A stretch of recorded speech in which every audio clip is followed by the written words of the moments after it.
Sleep, restorative of tired body and mind. Sleep is one of nature's greatest inventions and blessings of life. It is a periodic rest of the body which is absolutely essential for its efficient functioning. It has been called most cheering restorative of tired bodies. Sleep is the indispensable condition to the recuperation of energy. We go to bed fatigued and get up refreshed.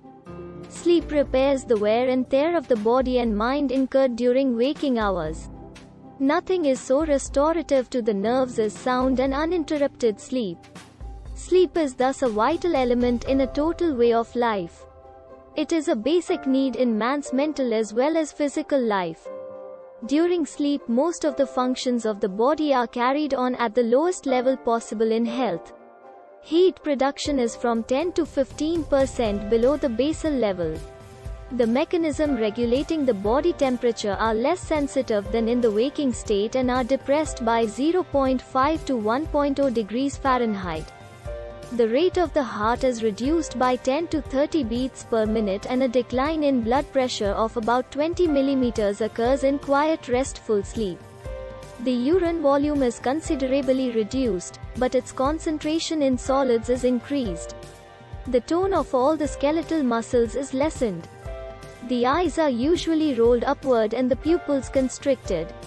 Loss of sleep exerts seriously detrimental effects upon the nervous system. Long periods of wakefulness may cause profound psychological changes such as loss of memory, irritability, hallucination and even schizophrenic manifestations. During the last World War, prisoners in Nazi concentration camps who kept awake for days by strong lights and blaring wireless sets, collapsed. Many theories of sleep have been advanced to explain the temporary loss of consciousness which we know as sleep. The oldest theory is that sleep is induced by a reduction in the blood supply to the brain or at least to conscious centers. This is known as ischemic theory. Even the ancient Greek physicians were aware that the carotid artery was in a way concerned with the onset of sleep. The name itself expresses this belief. The Greek word Karotides for carotid arteries is derived from karoo, which means put to sleep. In modern times, the drowsiness after a meal, presumably due to the diversion of blood from the brain to the digestive organs, is cited in support of the ischemic theory. Another important theory about sleep is the chemical theory. As a result of experiments in the metabolism of sleeping subjects, it is considered that the fatigue-inducing sleep may be a mild form of blood poisoning or tochemia. This poisoning is believed to be brought on by the expenditure of energy during the waking hours. According to this theory, every contraction of a muscle and every impulse passing through the brain or the nerves breaks down a certain amount of tissue. The debris from broken down tissue is then thrown into the bloodstream. In the waking state, much of the waste from broken down tissue is got rid of through the natural eliminating processes of lungs, kidneys, bowels and skin. But there comes a saturation point when there is such an accumulation of waste that it cannot be disposed of by these processes and it then invades the grey matter of the brain. In such an eventuality, mental and physical alertness are impaired.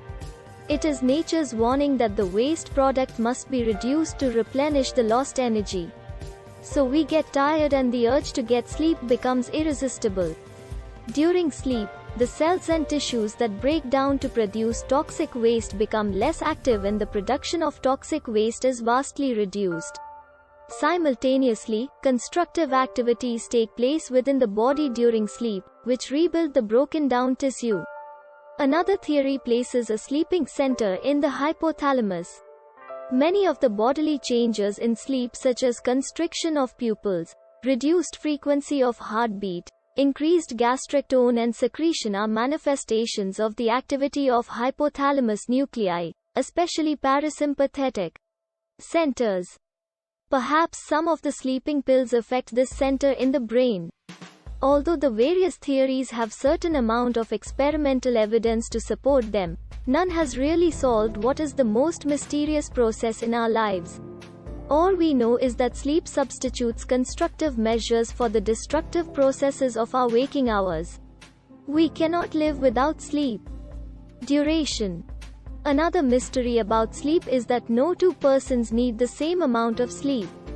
Dr. Nathaniel Kleitman, Associate Professor of Physiology at the University of Chicago, who conducted years of extensive experiments at the university's sleeping laboratory, says that there is no more normal duration of sleep than there is normal height and weight. A study of 25 subjects spread over thousands of nights showed that the average amount of sleep needed to feel well rested is 7.5 hours, though individuals varied from 6 to 9 hours. According to Dr. Dames Williams, a noted authority on sleep, the amount of sleep needed for an individual's well-being is determined by what he feels he needs, not by what other people, including the doctor, think is reasonable. On the whole, women sleep from 45 minutes to 1 hour more than men. The amount of sleep required varies at different ages as follows. Newborn, 18 to 20 hours. Growing children, 10 to 12 hours. Adults, 6 to 9 hours. Aged persons, 5 to 7 hours. The depth of ordinary restful sleep fluctuates throughout the sleep. In most adults, sleep deepens through the first hour, after which it lightens rather sharply and then more gradually until morning or until the usual time of wakening.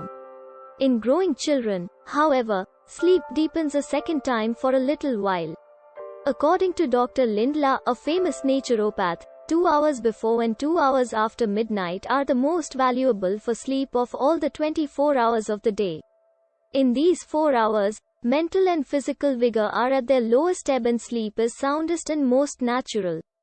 It is believed that 3/4 of our sleep consist of what is called slow wave sleep. The restorative processes occur during this time. The remaining quarter is taken by what is called rapid eye movement, REM, sleep. It is also called paradoxical or dreaming sleep, and it comes in episodes of about 20 minutes duration about 5 times in a night. It involves dreaming, irregular heart rates, raised blood pressure and erection of the penis. It is in this phase of sleep that normal healthy young men may have wet dreams. Both forms of sleep are considered equally important, being normal sleeping rhythms. Sleeping positions. There are many theories about good and bad sleeping positions. Practically everyone changes positions several times during sleep. Hence, how one starts out is of no consequence. It is a good thing we do turn about in our beds. If we did not, we would awake in the morning stiff, having maintained the same position all night. For proper sleep, however, one should not sleep on one's back but on the side with one or both legs brought well up and the head and the shoulders slightly forward. Sleeping pills are no remedy for sleeplessness. They are habit-forming and become less effective when taken continuously. They lower the IQ, dull the brain, and can prove fatal if taken in excess or before or after alcohol. The side effect of sleeping pills include indigestion, skin rashes, lowered resistance to infection, circulatory and respiratory problems, poor appetite, high blood pressure, kidney and liver problems, and mental confusion. Sleeping well is an art. It needs a perfect blend of healthy habits and control of mind. A clean body and mind, relaxed mood, physical exercises, and perfect dietary control are some of the basic sleep-inducing methods. Unpleasant situations at bedtime such as arguments, quarrels, watching a horror movie, listening to loud music which would create anxiety, fear, excitement and worries should be avoided.